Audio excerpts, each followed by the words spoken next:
Ang mabuting balita ng Panginoon ayon kay San Lucas.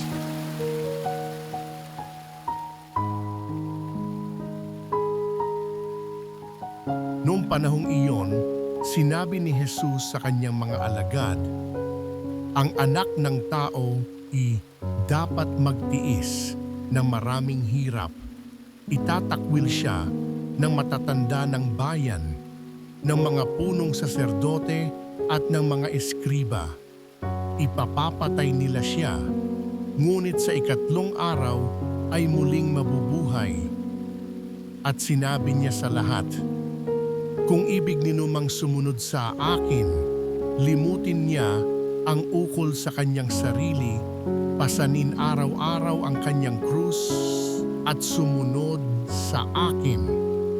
Ang naghahangad magligtas ng kanyang buhay ay siyang mawawalan nito, ngunit ang mag-alay ng kanyang buhay alang-alang sa akin ay siyang magkakamit noon. Ano nga ang mapapala ng tao, makamtan man niya ang buong sanlibutan kung ang katumbas naman nito'y ang kanyang buhay? Ano nga ang mapapala niya kung siya'y mapapahamak? Ang mabuting balita ng Panginoon.